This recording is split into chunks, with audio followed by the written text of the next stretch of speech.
ആ എന്താ പറയുക, കുറേ ആയില്ലേ കണ്ടിട്ട്. അപ്പം എങ്ങനെ ഒരു പാലപ്പനീറായാലോ? അപ്പോൾ റെസിപ്പി നിങ്ങൾ കണ്ട് മനസ്സിലാക്കോ? എന്തായാലും ഞാനിപ്പോൾ വന്നിരിക്കുന്നത് ഒരു കഥയായിട്ടാണ്. കഥ എന്നൊക്കെ പറയുമ്പോൾ നിങ്ങൾക്ക് അറിയാവുന്നൊരു കഥ തന്നെ, എന്നാലും പറയാം. എന്തിനാ പറയുന്നത് ലാസ്റ്റ് നിങ്ങൾക്ക് മനസ്സിലാവും.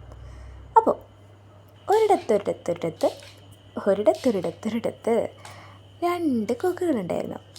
അവരിങ്ങനെ പറന്നുകൊണ്ടിരിക്കുന്ന നേരത്ത് ഒരാമ പയ്യെ പയ്യെ നടക്കണ കണ്ടപ്പോൾ പറഞ്ഞു, അതിൻ്റെ അടുത്ത് ചെന്നിട്ട് പറഞ്ഞു, ഒരു കാര്യം ചെയ്യുക, ഞങ്ങളൊരു കോല് കണ്ടുപിടിച്ചിട്ട് വരാം.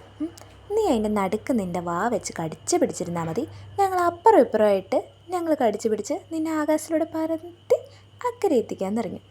ഇത് കേട്ടപ്പോൾ ആമ ഓക്കെ ഡീൽ എന്നും പറഞ്ഞ് നേരെ നടുക്ക് പോയി അതിനെ കടിച്ച് പിടിച്ചിരുന്നിട്ട് അപ്പുറം ഇപ്പുറവും കൊക്കും കടിച്ച് പിടിച്ച് ആകാശത്തോട്ട് അങ്ങോട്ട് പറക്കാൻ തുടങ്ങി.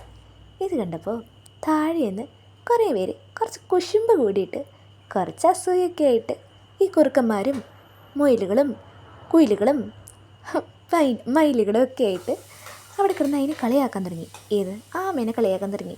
അയ്യോ മരമണ്ടൻ ചാര്, അവന് നടന്നു പോയ പോലെ, അവനെന്തിനാ ആകാശത്ത് പറക്കണേ?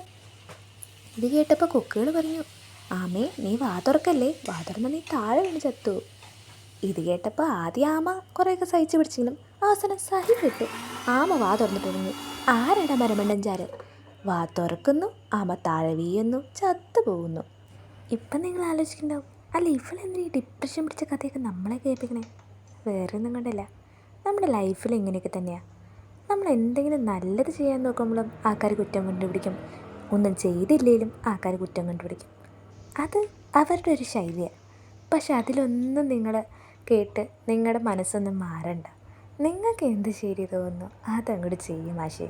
അല്ലാതെ നാട്ടുകാർ പറയണതൊക്കെ കേട്ട് അവർ പറയണതാ ശരി എന്നൊക്കെ പറഞ്ഞിരുന്ന് അവരെ ശരിയാക്കി അവർ നമ്മുടെ കാര്യം തിരുത്തി അങ്ങനെയൊക്കെ നടക്കാൻ നിൽക്കണേക്കാളും പേര് കിണറ്റിൽ പോയി ചാടണ.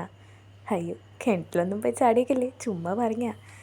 അപ്പോൾ at the end of the day നിങ്ങളുടെ പീസും നിങ്ങളുടെ ഹാപ്പിനെസ്സല്ലേ മാറ്റർ ചെയ്യുന്നത്. കാരണം നിങ്ങൾക്ക് നിങ്ങളെ ഉണ്ടാവുള്ളൂ, അത് നിങ്ങൾ ഓർത്ത് വെച്ചാൽ മതി. അപ്പോൾ ഇതൊക്കെ ഒന്ന് ട്രൈ ചെയ്ത് നോക്ക്, നല്ലതായിരിക്കുന്നേ.